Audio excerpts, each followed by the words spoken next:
opción, o aquellos cuya agregación se solicite a título de prueba, que es la otra opción. Entonces está hablando de dos cosas distintas. El segundo supuesto sí es de prueba, pero el primero no. El primero es muchísimo más general, habla de los documentos que se adjunten a los escritos. ¿Qué documentos? Cualquiera. Puede ser los de prueba, pero puede ser, como en este caso, un título de representación, que es un documento que se está adjuntando a un escrito. Entonces, a ambos supuestos les es aplicable lo siguiente que dice la norma. Podrán presentarse en su original, en copia fotográfica, fotostática o fotocopia, o mediante cualquier otro procedimiento similar. Ya lo demás no nos interesa, pero lo importante es que se trata de una norma que es aplicable a cualquier documento que se adjunte a un escrito y que permite la presentación de ese documento en fotocopia. Sobre esa base, dice la Corte de Constitucionalidad, usted incluso puede presentar una fotocopia simple de su nombramiento, o de su mandato, o de lo que usted quiera, y se la tiene que admitir, siempre cumpliendo con el requisito, eso sí, de que esté inscrito el documento ante la oficina respectiva. Entonces, por ejemplo, si es un nombramiento de un gerente o administrador único de una sociedad, tendrá que estar inscrito en el registro mercantil. Si es un mandato, tendrá que estar inscrito en el registro de poderes del Archivo General de Protocolos, y así tiene que estar inscrito en la oficina que corresponde. Dicho sea de paso, en cuanto a los mandatos, también ha dicho la Corte de Constitucionalidad en múltiples ocasiones que cuando se trata de un mandato judicial no es obligatorio que se inscriba en el registro mercantil, porque se ha dado mucho esa discusión. Digamos, yo soy mandatario judicial, pero soy mandatario judicial de una sociedad anónima, y entonces hay una norma en el Código de Comercio que dice que en el registro mercantil se tienen que inscribir los mandatos, pero dice los mandatos que se otorguen, que otorgue el comerciante. En otras palabras, pero lo que dice es para la dirección de la empresa. Entonces, los mandatos que sean estrictamente para el manejo de la actividad mercantil de la empresa deben inscribirse en el registro mercantil. Las sociedades anónimas, por las sociedades mercantiles, por su misma naturaleza, son comerciantes. Entonces, un mandato que me dieran a mí para administrar el quehacer mercantil de la sociedad tendría que inscribirse en el registro mercantil. Pero si me dan un mandato judicial, ha dicho la Corte de Constitucionalidad que esa no es una actividad mercantil, por lo tanto no es una actividad de la empresa, y entonces no existe obligación de inscribirlo en el registro mercantil. Únicamente basta con inscribirlo en el registro de poderes.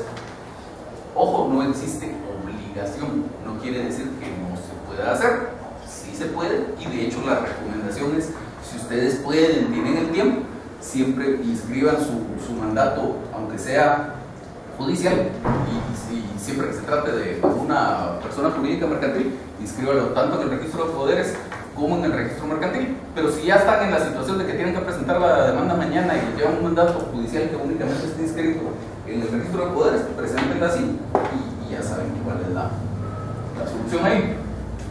Lo siguiente: dirección y procuración y lugar para recibir notificaciones. Son dos requisitos distintos. ¿Por qué se los menciono juntos? Porque muchos acostumbran, o acostumbramos, porque yo también lo acostumbro en muchas ocasiones, a mencionar los dos requisitos conjuntamente. Es perfectamente válido. Si lo quieren hacer en dos párrafos separados, igual es perfectamente válido. Entonces estamos hablando de dos requisitos distintos: dirección y procuración, según el artículo 50 del Código Procesal Civil Mercantil, que dice: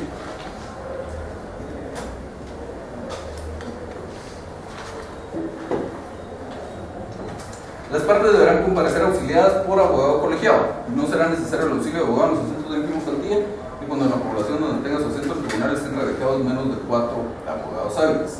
Los escritos que no hayan la firma y sello del abogado director, así como los timbres forenses, serán rechazados de plano. Ya vamos a ver eso de los timbres forenses después, pero los escritos que no hayan la firma y sello del abogado director dice que serán rechazados de plano. Y entonces, para que el juez pueda calificar posteriormente si el memorial tiene, al decir posteriormente me refiero en los memoriales que sigan después de la demanda, el juez pueda calificar si ese memorial tiene la firma y sello del abogado director, porque en la demanda le tengo que decir el abogado director va a ser plano de tal. Entonces, solo ahí antes de que sigamos con la demanda, algo que se me estaba quedando del anterior, de la revisión. Dos cosas. Cuando en el proceso hablamos de calidad, estamos haciendo siempre una referencia implícita a una representación. Entonces, si yo digo calidad, es porque estoy ejercitando una representación y porque lo estoy mencionando aquí. Y se lo subrayo porque muchos incurren en el error de hacer referencia a la calidad, de utilizar la palabra calidad, mejor dicho, para hacer referencia a temas de legitimación. Entonces, por ejemplo, en este caso que tenemos de los daños y perjuicios, el error al que estoy haciendo referencia consistiría en decir, por ejemplo, comparezco mi calidad de propietario del vehículo tal. Eso no es un tema de representación y por lo tanto ahí es impropio utilizar la palabra calidad. Ahí diré dentro de los hechos que soy propietario, porque eso es lo que me va a dar la legitimación, pero no lo hacemos como referido a la calidad. Y la otra cosa que les quería decir es que aquí en este apartado hacemos referencia únicamente a temas de representación. Temas de legitimación, es decir, que es lo que me habilita a mí para promover esta demanda, se mencionan en los hechos. Entonces, esto que les decía de que este es propietario del vehículo, por ejemplo, o si voy a promover un juicio de desocupación, que soy el propietario del bien inmueble arrendado, o si voy a promover un juicio de divorcio, que soy el esposo, o lo que ustedes quieran, todos esos temas se mencionan dentro de los hechos, no en este apartado. La legitimación se menciona en los hechos, la representación se menciona acá. Normalmente, esos temas de legitimación es el primer hecho que se menciona, o de los primeros hechos, pero en el apartado de hechos, no acá. Entonces, ahora sí, retomando lo de la dirección y procuración, les decía, para eso es que se menciona acá, para que el juez posteriormente pueda calificar si es el abogado director el que está compareciendo ahí o no. Lo de la procuración es una pura costumbre. No existe una norma que diga en el proceso guatemalteco que tiene que existir el procurador, y no existe jurídicamente una función propia de un procurador. A lo que le denominamos procuración en nuestro medio básicamente es el estar en el tribunal y etcétera, haciendo las diligencias para buscar que el proceso avance. Pero eso en sí mismo no es una actividad profesional. Lo que pasa es que en otros países sí existe el procurador como profesional del derecho. Por ejemplo, en España lo que ocurre es que la para no puede comparecer por sí misma ante el juez, sino que le da un mandato o una especie de mandato a un profesional del derecho que es un procurador, y este es el que la representa ante el juez. Entonces ahí tiene sentido que hablemos de un procurador. Aquí en el proceso civil guatemalteco, decía mi catedrático de Derecho Procesal Civil, que esto de la procuración lo mencionamos únicamente para cobrar más. ¿Por qué? Porque el arancel de abogados establece que según el tipo de proceso de que se trate, de la cuantía, etcétera, uno tiene derecho a cobrar cierta cantidad de honorarios por dirección. Y luego dice que los abogados tienen derecho a cobrar por procuración la mitad de lo que cobren por dirección. Se incluye la palabra procuración para que en una eventual liquidación de costas se pueda cobrar esa parte. No tiene absolutamente otra función más que esta. Y ustedes que llevan casos del bufete popular, pues que sí le ponen que bajo la procuración del pasante del bufete popular tal, para que los atiendan en el juzgado. Pero fuera de eso, ya en el ejercicio profesional propiamente dicho, no tiene una función de ese tema. Luego, lo de el lugar para recibir notificaciones, que está mencionado en dos partes. Primero, el artículo 61, si se recuerdan, en el inciso segundo, después de todos los datos de identificación personal, dice indicación del lugar para recibir notificaciones. Y luego, en el 79, dice: los litigantes tienen la obligación de señalar casa o lugar que estén situados dentro del perímetro de la población donde reside el tribunal al que se dirijan para recibir las notificaciones, y ahí se les harán las que procedan, aunque cambien de habitación, mientras no expresen otro lugar donde deban hacérseles en el mismo perímetro. En la capital deberán fijar tal lugar dentro del sector comprendido entre la primera y la 12 avenidas y la primera y la 18 calles de la zona 1, salvo que se señalara oficina de abogado colegiado para el efecto. Entonces, ojo, porque esa última parte de las calles y avenidas de la zona 1, es una norma que sigue estando vigente.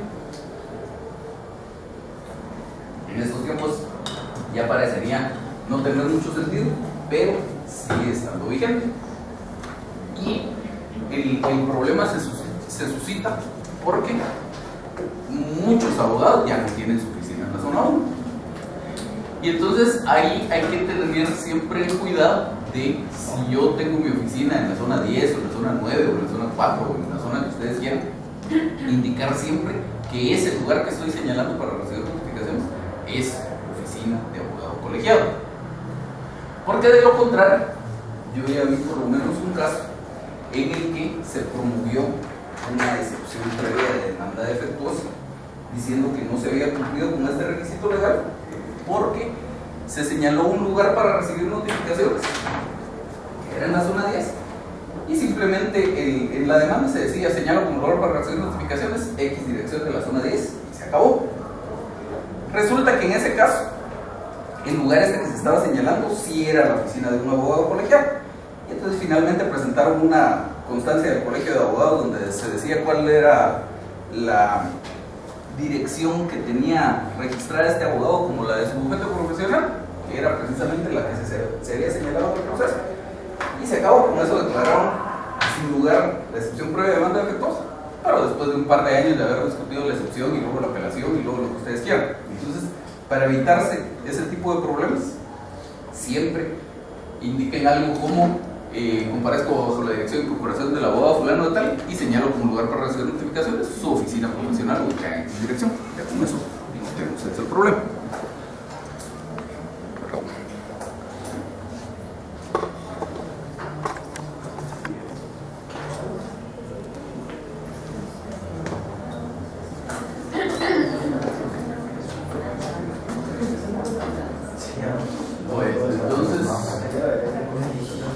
Perdón, y sigue diciendo el artículo 79, señores, estamos en clases, no se dará curso a las primeras solicitudes donde no se fije por el interesado un lugar para recibir notificaciones de conformidad con lo anteriormente estipulado.